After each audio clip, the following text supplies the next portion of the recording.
السلام عليكم ورحمة الله.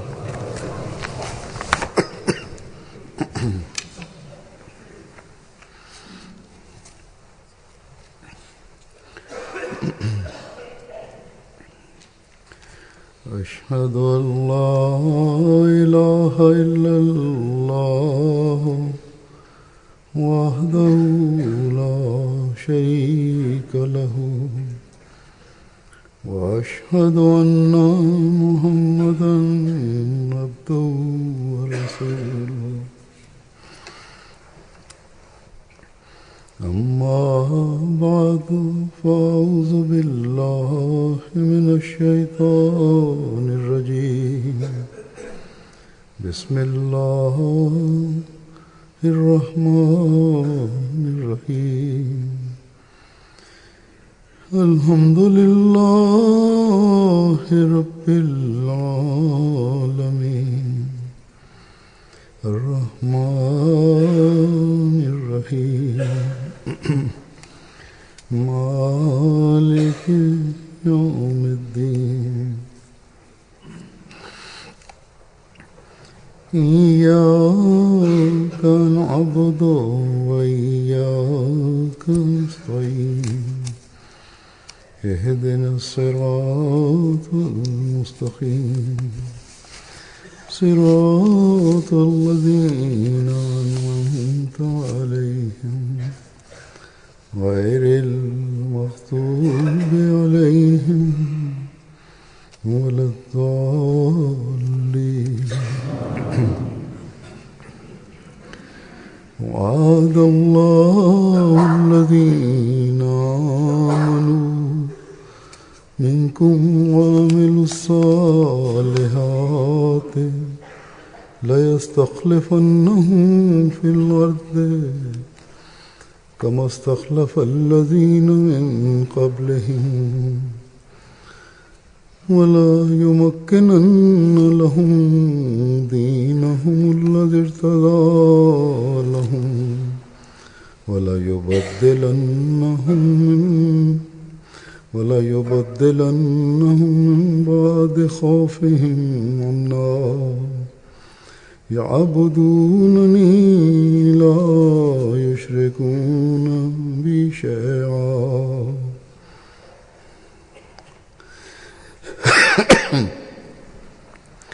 ومن كفر بعد ذلك فأولئك هم الفاسقون.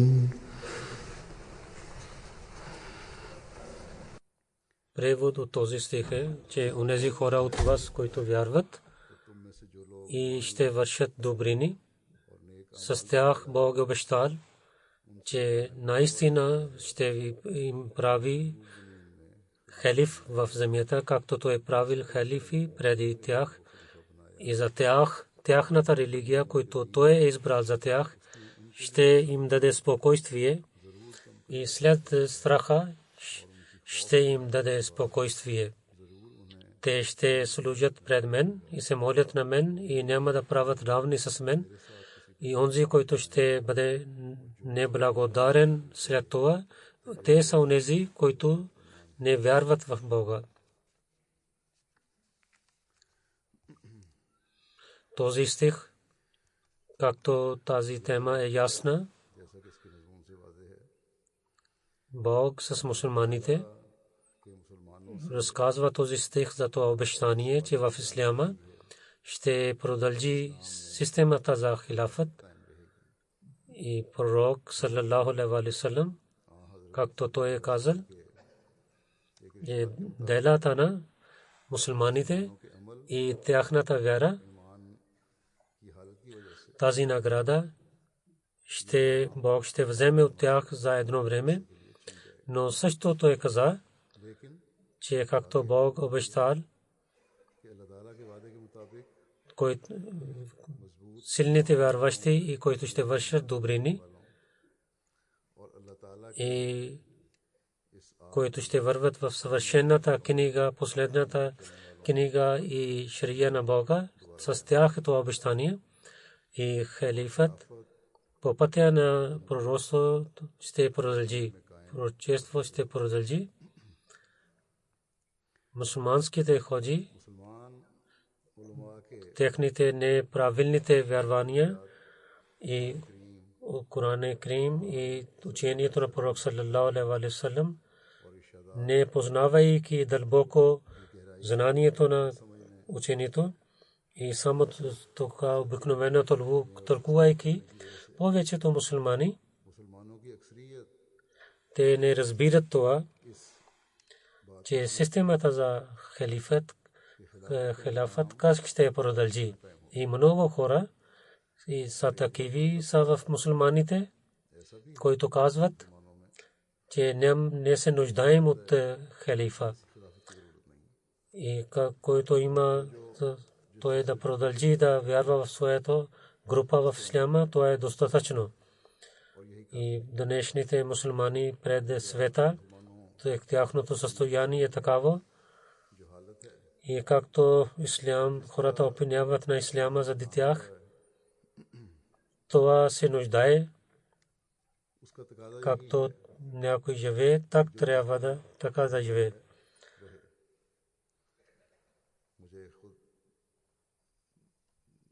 На мен един имам на една джамия, той има институт, един ходжа,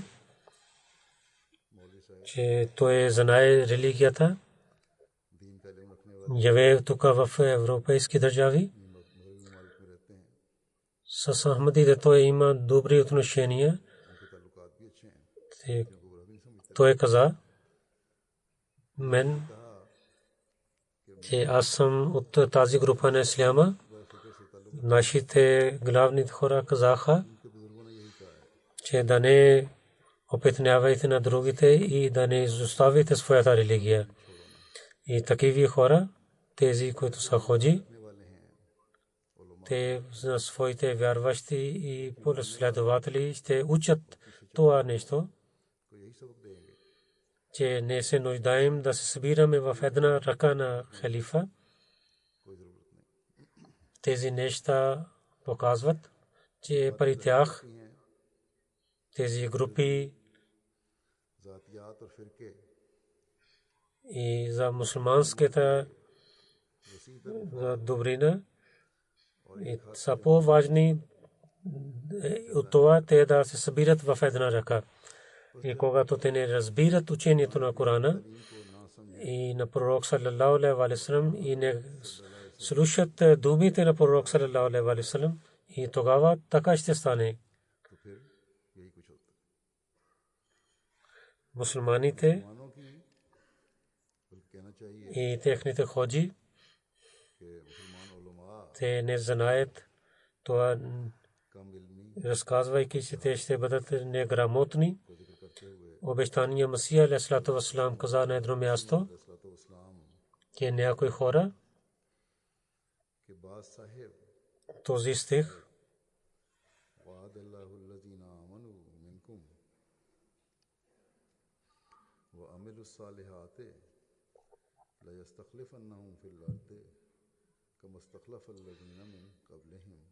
отказвайки от този стих, те казват, отказвайки, че минкум означава последователи на пророк саллаллаху алейхи ва саллям. И хилафът Рашида, истинския хилафът свърши по това време, по времето на последователите на пророк саллаллаху алейхи ва саллям.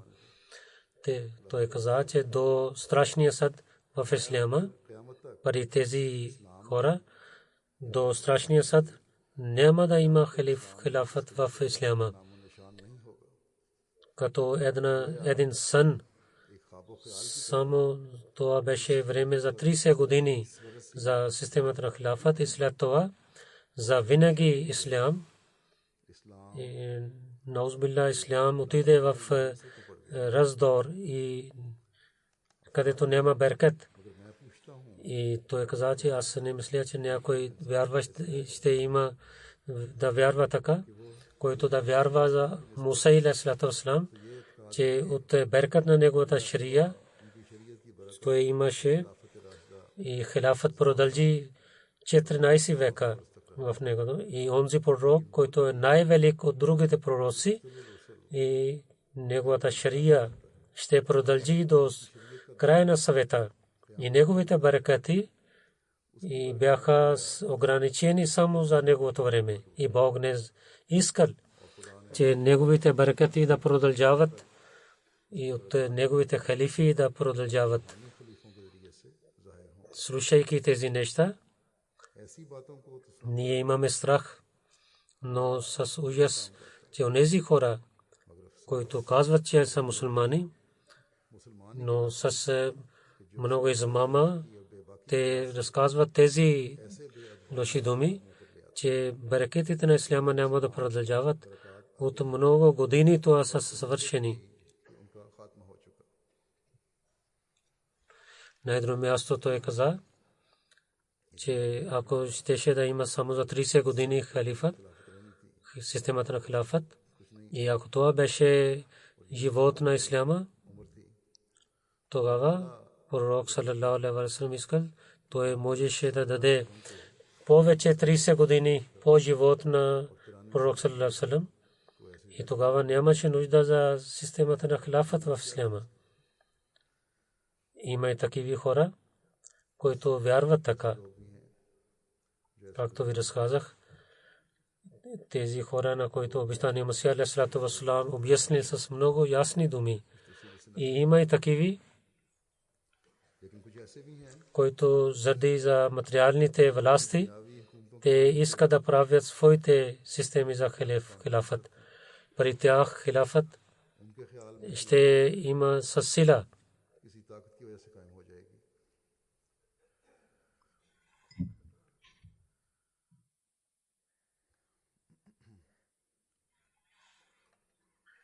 Такива хора, те не разбират съобщението на Бога, че вяра и добрите дела, това обещание е свързано с това. Онези хора, които ще бъдат истинските вярващи на Бога, с тях Бог обещал това обещание. Другите мусулмани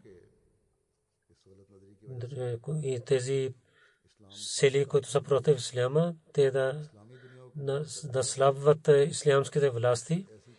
Те също правиха такива организации, които да вършат лоши дела и които по името на хилафът те организираха себе си и след това за малко време за материалните неща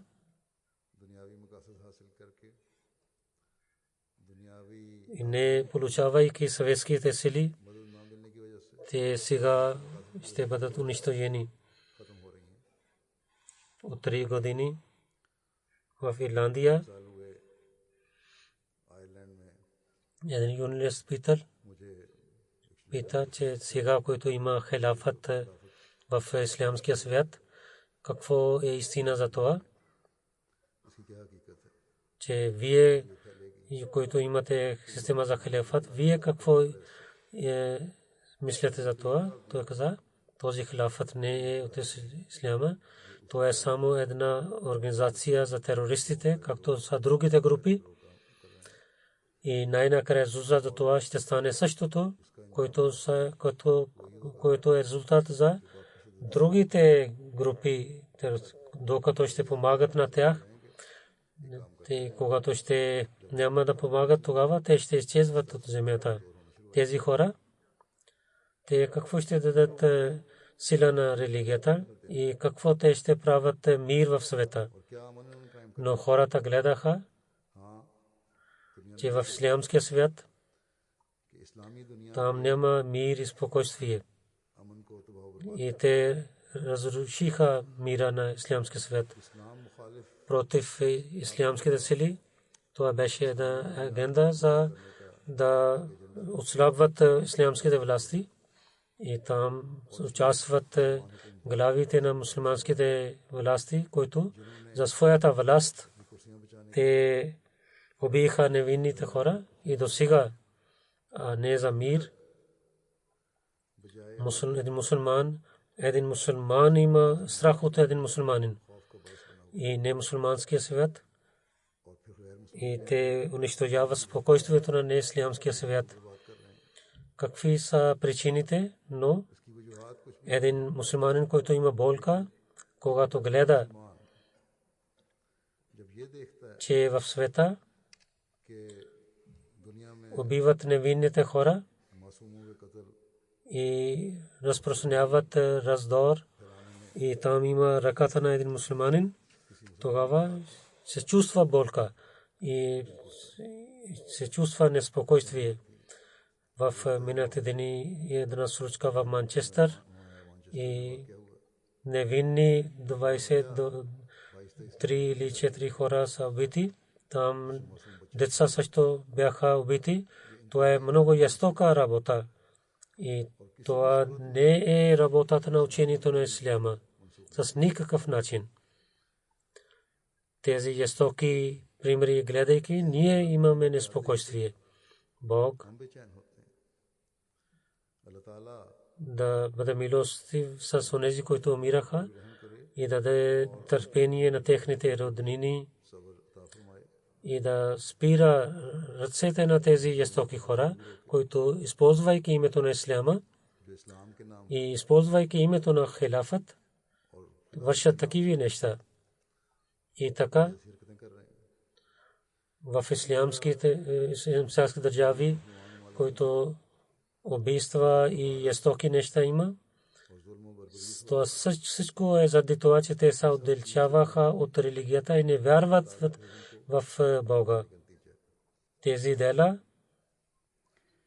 които са против учението на исляма, и тази жестокост, които вършат по името на исляма, и така тази жестокост, които ислямските държави с помощта на немусулманските сили и хвърляйки бомби и убивайки невинни хора, които те вършат, цялата болка ние Ахмади може да се чувстваме, които разбраха истинското учение на исляма, които разбраха красиво и мирно учение на исляма, които гледаха, че хилафът как превърна неспокойствие в спокойствие. В тази епоха, разбирайки учението на Корана и пророк саллаллаху алейхи ва саллям, разбирайки неговите думи, ние сме Ахмади, които за мир и спокойствие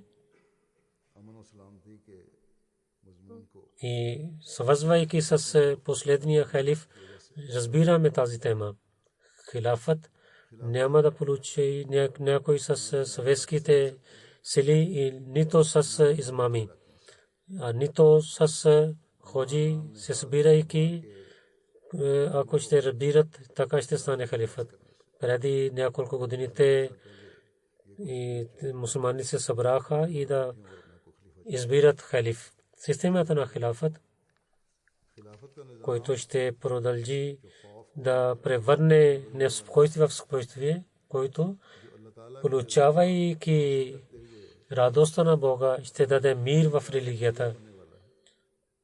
Това е отношение, ще бъде с този хилафът, който от Бога и от неговия пророк саллаллаху алейхи ва саллям, както те казаха, така ще продължи.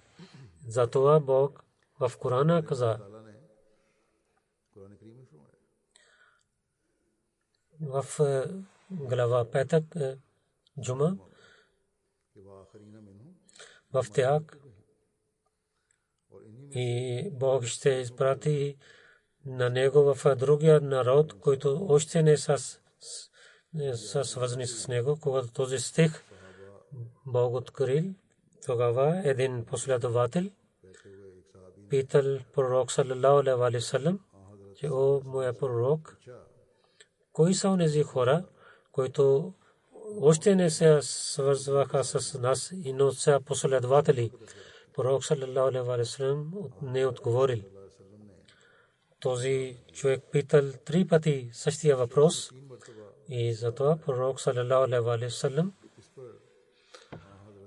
поставяйки ръка на рамото на Хазрат Сулейман Фарси, че ако ще вяра отиде на звездата Сурая, че от тях някои хора ще се върнат тази вяра на земята.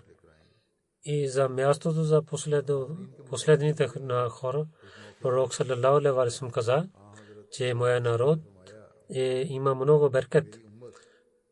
Няма да знаем, че първото време ще бъде по-хубаво или последното време ще бъде по-хубаво.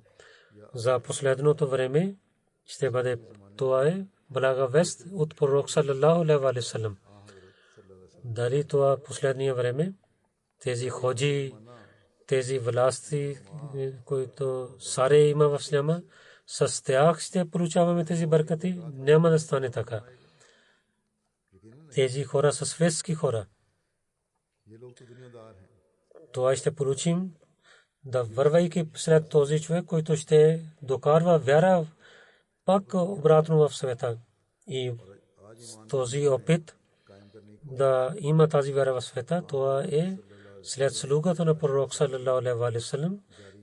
Чрез него има тази система, който с мир, братство и спокойствие разпространява хубаво учение на исляма в света.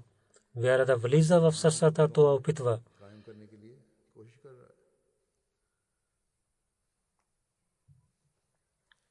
В тази епоха, където хората не вярват в Бога,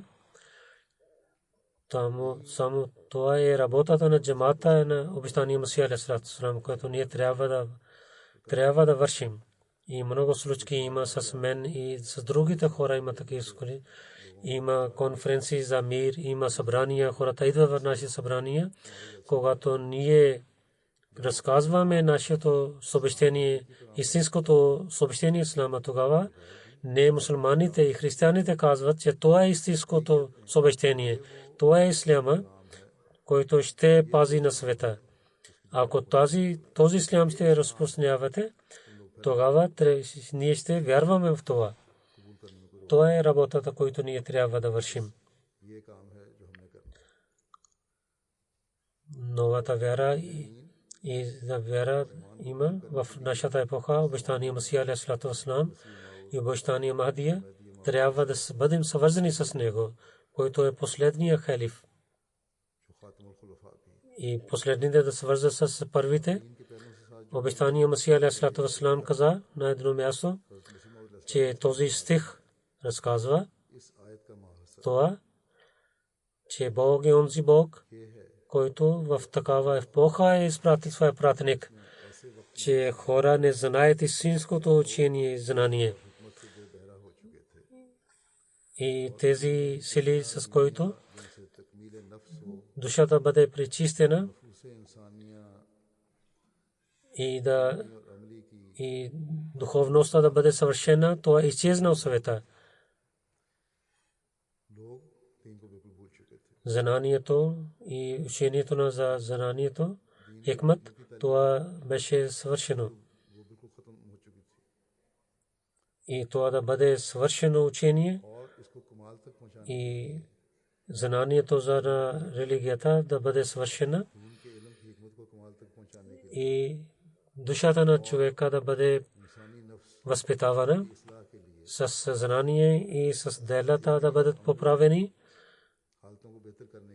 Беше тази епоха, който беше епохата на пророк саллалаху алейхи ва саллям.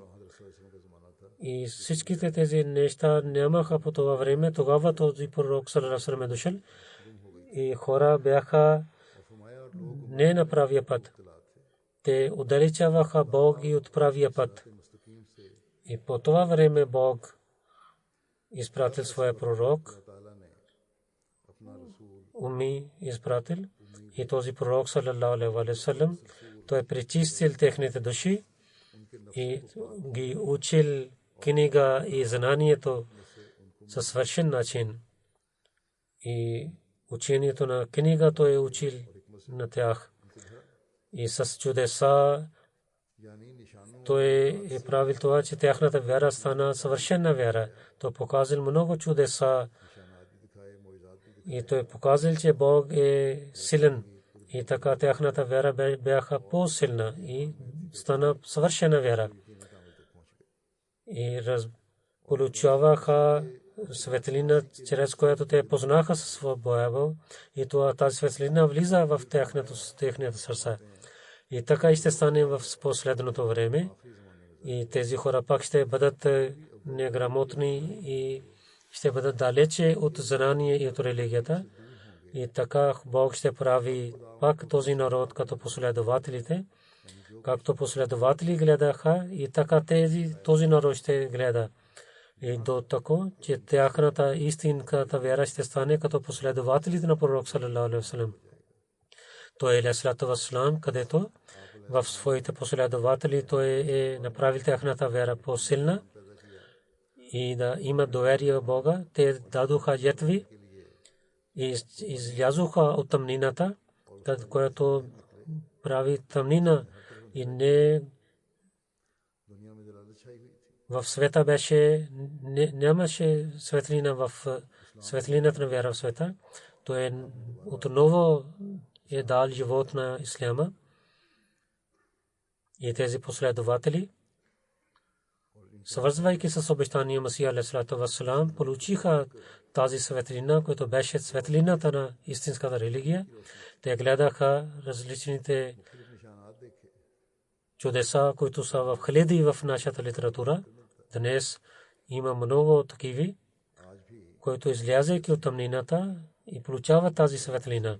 И гледайки тези чудеса, гледайки тези знаци, влязат в джамат Ахмадия. Обещания Масия алейхиссалату ва салам каза на своите вярващи, че те с знаците на Бога и с помощта на Бога, с светлина и доверието получават, както последователи получиха. Те по пътя на Бога от подигравка на хора и другите посуваните на хора и проблемите дадени от хора, те получават тази болка заради Бога и роднините отказват от тях. И те имат тази болка, че роднините казват, както последователите имаха тази болка. Тези случки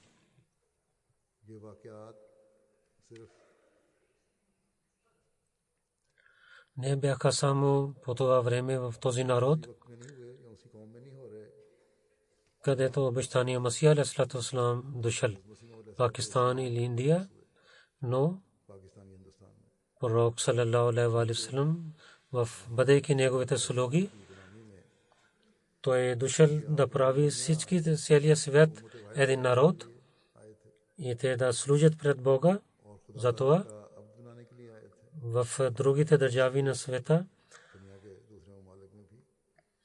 и вярващи на обещания Масия алейхиссалату ва салам, тези изпитания и проблеми те продължават да получават, но с много търпение и с твърдите стъпки те представят себе си срещу тези проблеми. И пример на Алджазайр ние гледаме днес. Това не е стария джамат, но вярвайки обещания Масия алейхиссалату ва салам, влизайки в последните хора и подчинявайки на хилафът тяхната вяра с благословите на Бога, пристига до небето. Тези хора, които в затвора, тяхната вяра, ние може да разбираме, който един Ахмади, който в затвора, той изпрати едно писмо, което вечера получих. Той каза, че много съм благодарен на Бога, че той ни е дал благословието на истинския ислям, който ни оживи нашите сърца, който ни прави силни стени помежду си, и да ние станахме заради него и обичаме един на друг. И се събрахме на едната ръка на халифа. Една ръка на халифа, казвайки на мен, той пише, че Умаяка сега съм в затвора и от цялата държава Ахмадите идват при мен и се срещат. И много се радват, когато се срещат с мен. Аз съм в затвора, но благословите на Бога, ние се радваме той казва, че те казаха, че те ще ви казват асалам алейкум. И всички те казват, за да истината на религията, да продължаваме да се молим тези проблеми и изпитания. И ние ще продължим нашата работа и ще искаме помощта от нашия Бог. Той каза, че това изпитание ни свързва с братство и единство и с обичта на халифа, така имаме повече отпреди. Той казва, че това изпитание гледахме, че как Бог приема вашите молитви и това гледахме с очите си, гледахме чудесата на Бога, чрез който на слугата на пророк саллаллаху алейхи ва саллям, обещания Масия алейхи салату ва салам, ние имаме по-силна вяра в него сега. Той казва, че милостиви и благословите на Бога те са над слабите Ахмади на Алджазайр. Някои бяха свободни от затвора. Нека Бог да прави, че другите затворници също да бъдат освобождавани. Един затворник пише, че в времето на затвора разбрахме, че Бог е правил това с една добра причина, че това нещо, което бяхме в затвора, това беше от Бога, че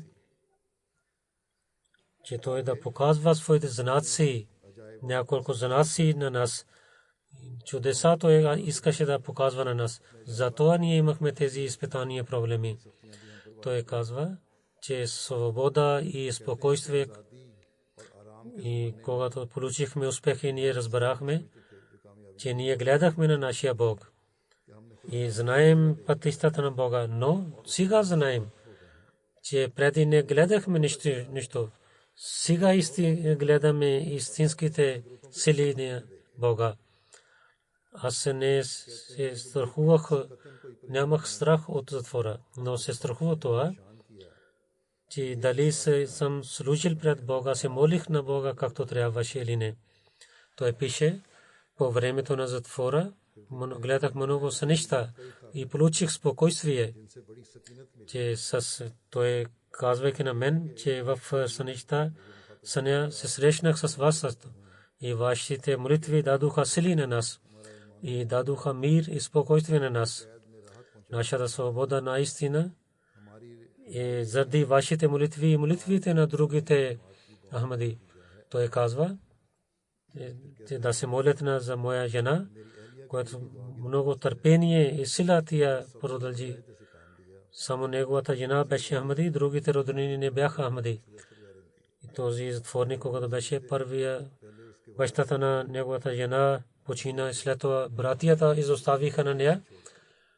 И когато баща почина, всичките брати отказваха от нея. И мъж беше в затворник. По това времето на затвора, тя беше далече от своето семейство. Но добрите Ахмади жени със своя обич те свързваха с нея и това стана едно семейство. Своите изоставиха, но джамат-е Ахмадия помогнаха. И мъже и жени дадоха жертви и сега продължават да дадат жертви, както обещания Масия алейхи салату ва салам каза, че последователите имаха проблеми и изпитания за своите последователи, че те имаха много проблеми, както последователите, но с благословите на Бога, това Малик джамаат в Алджазайр в своето изпитание, което те имат сега, те имат много твърди стъпки и продължават така. И тези две писма, които рецитирах, ви знаете какво те имат в своите сърца. И те пишат, че чрез обещания Масия алейхи салату ва салам, това системата на халифат, те получават спокойствие. Противниците, които вършат дела да имат Ахмадите страх. Бог със своите благослови, свързвайки с халифа, и от това Бог дава спокойствие на тях. И има много примери такива, където Бог дава спокойствие на тях за Ахмадите.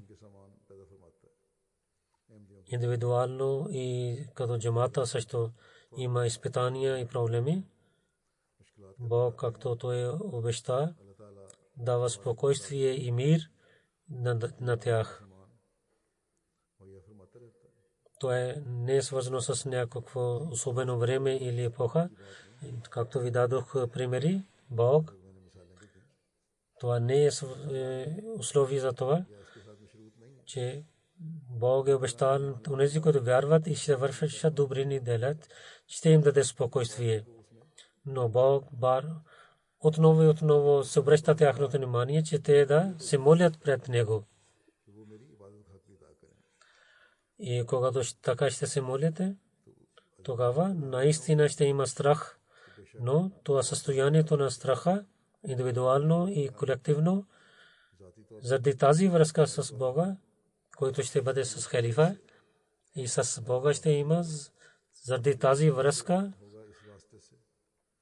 ще даде спокойствие и мир, ще превърне това в спокойствие и мир. И тези Ахмади в Алджазайр, някои от тях, те не гледаха на халифа никъде, но имайки съвършена вяра, така Бог дава спокойствие на тях, както по времето на обещания Масия алейхиссалату вассалам, неговите близки получаваха спокойствие и мир. Или гледате историята на джамата Ахмадия, в първия халиф беше такава спокойствие. Обещания Масия алейхиссалату вассалам, чрез неговата система и беркет на халифът, по времето на втория халиф бяха много изпитания и проблеми. В третия халиф много строги време беше изпитания и проблеми бяха.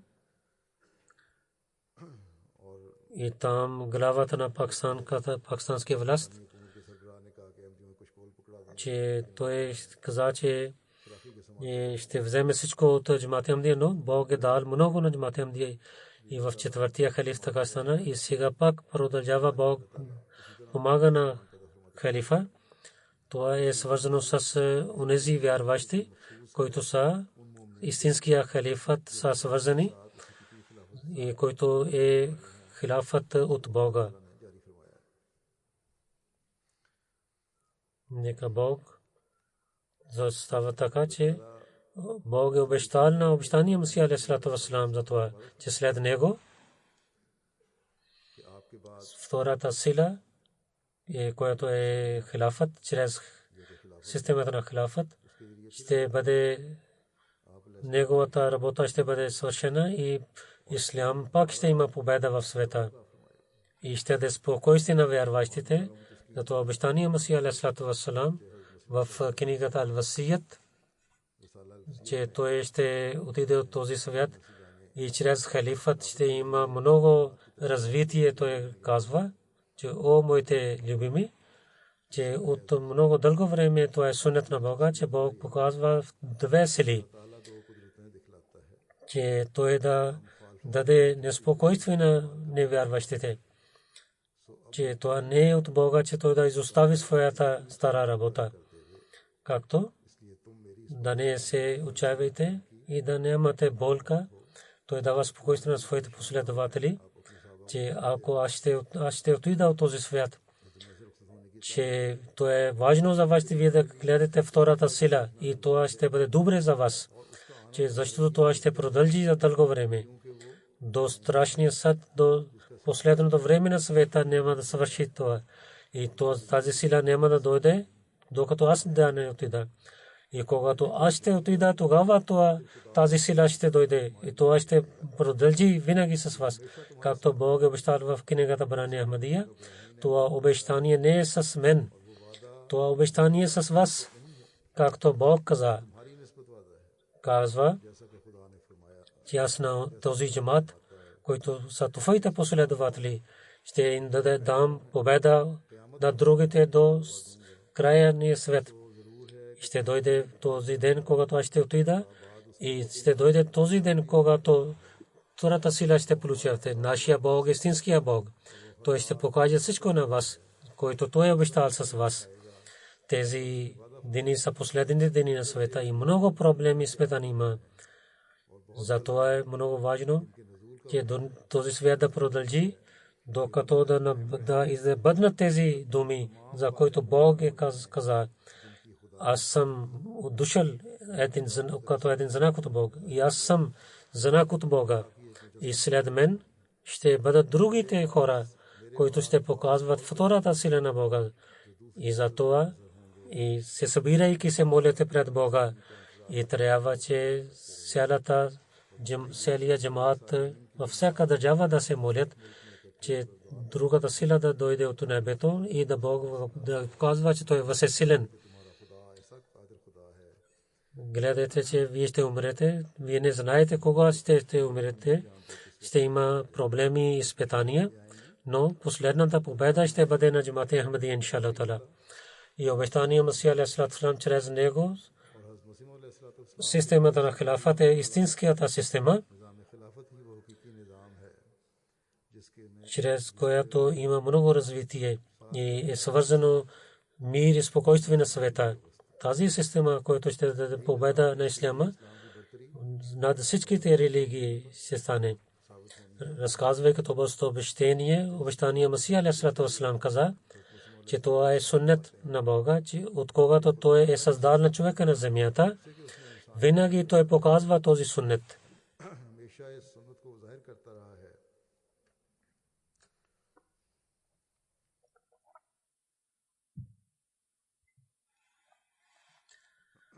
Той помага на своите пророци и им дава победа.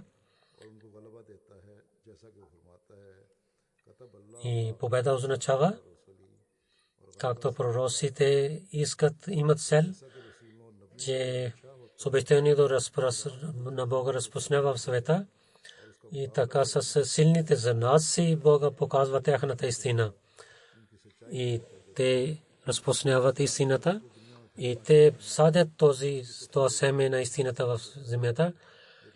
И така, когато такава време те получават смъртта, че противниците се подиграват с тях и мислят, че те са слаби, когато те подиграват.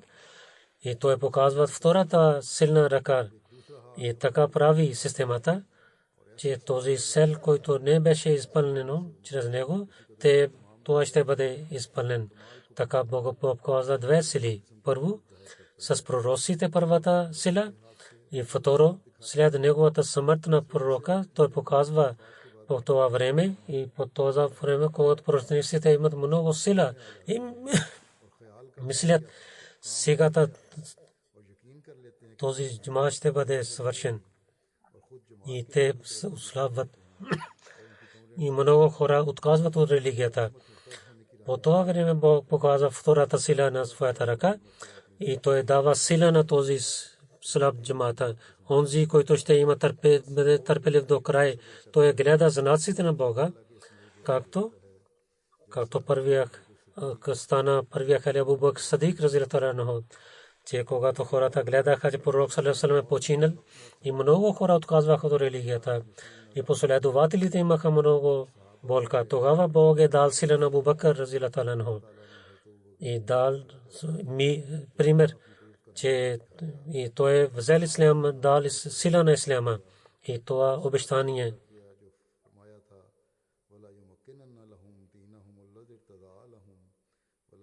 че след страха той ще им даде спокойствие. Това е благословието на Бога, че след обещание Масих алейхиссалату вассалам джамаат имаше много болка, но чрез първия халиф Бог е дал сила на джамаата. Ако някой имаше нехубаво намерение, и много бързо те поправиха, и смъртта на първия халиф, когато имаше, тогава джамат пак имаше изпитание. Една група от джамата отдели от джамата и беше много строго, силно време против джамата, но какво резултат беше най-накрая, че победата беше свързана с халифа и така продължи да получава победи в света.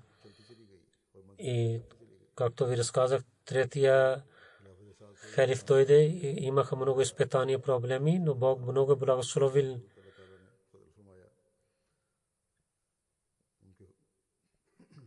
И много бяха противниците, имаха програми, но имах и четвъртия халиф по-строго стана властта на Пакистан, но пак Бог е дал мир и спокойствие на джамата.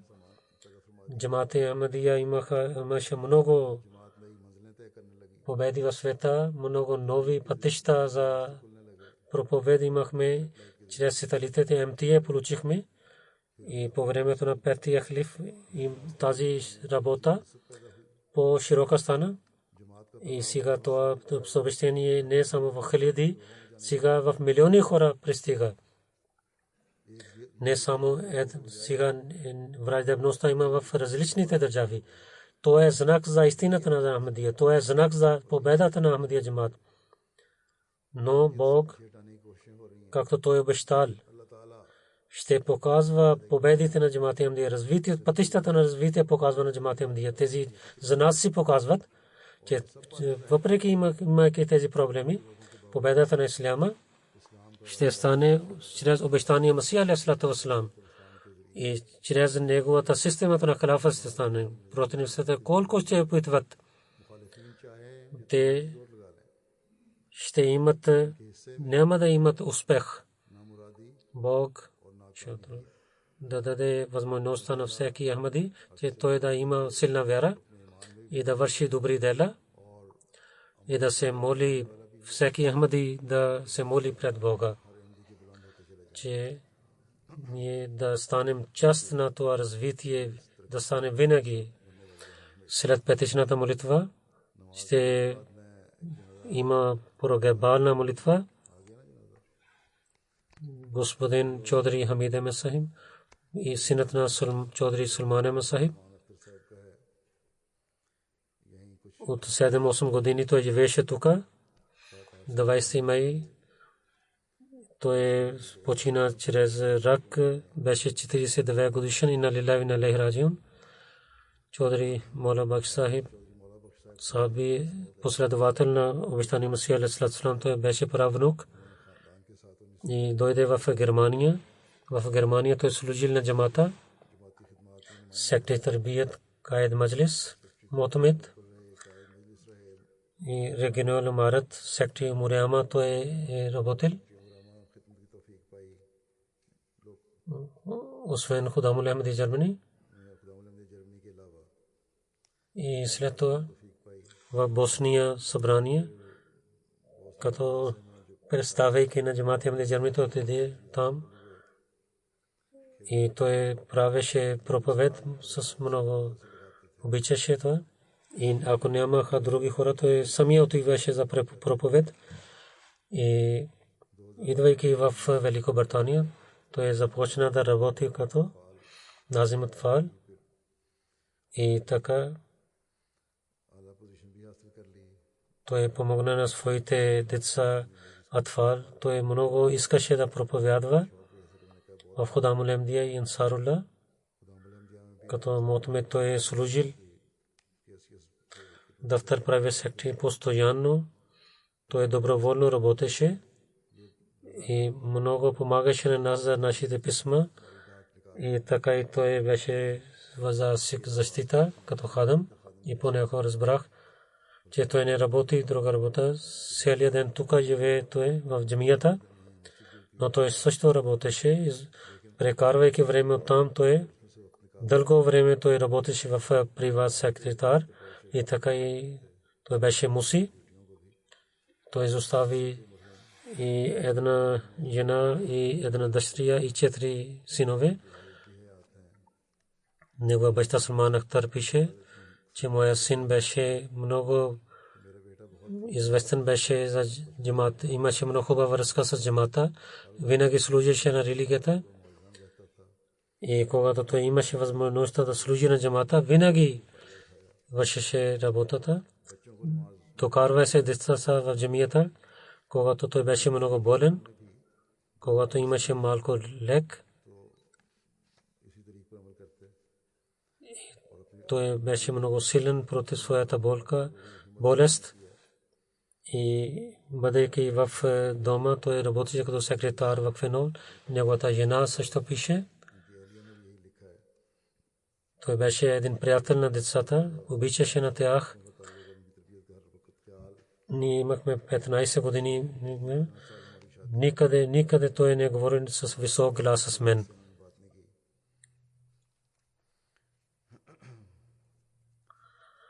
Великобритания Мутми Муками пише, че халифата и системата на халафата той много обичаше, винаги помагаше на джамата.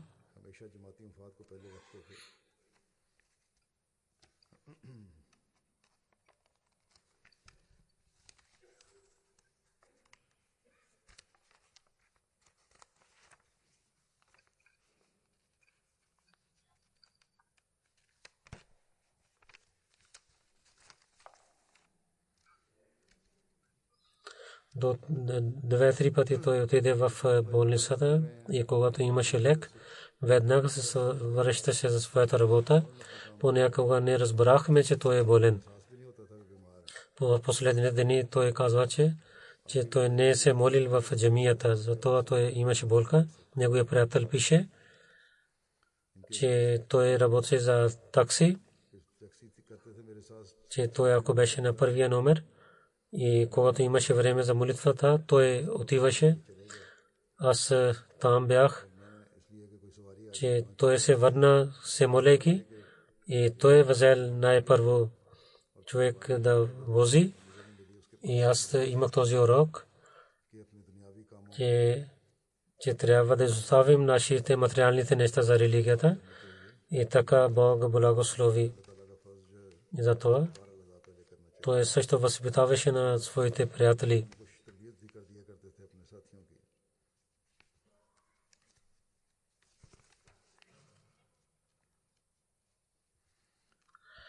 Помагаше на всичките. Това беше неговите атрибути. Неговият приятел беше. През нощта, ако имаше работа, то веднага помагаше на другите.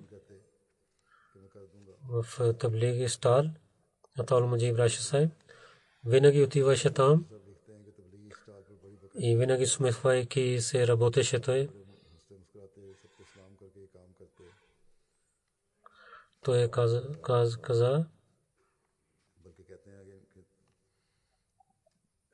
един път някой питал, че днес той беше добър, затова той излязъл за проповед. Нека Бог да увеличава неговото място в рая и да прощава на него и неговите деца да бъдат добри и да винаги да бъдат свързани с хилафът. Както ви казах, след молитвата, джаназе е тук, излязайки навън ще правя намазе джаназа. Вие тук изоставяйки в джамията да се молите.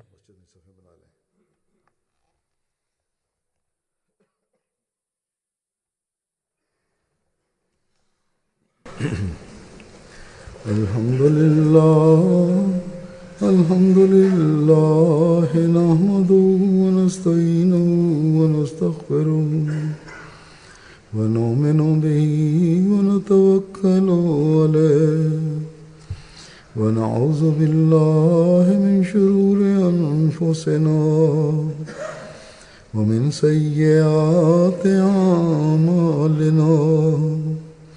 من يهده الله فلا مضل له ومن يضلل فلا هادي له ونشهد أن لا إله إلا الله ونشهد أن محمدا عبده ورسوله عباد الله رحمكم الله إن الله يأمر بالعدل والإحسان وإيتاء ذي القربى وينهى عن الفحشاء والمنكر والبغي يعظكم لعلكم تذكرون اذكروا الله يذكركم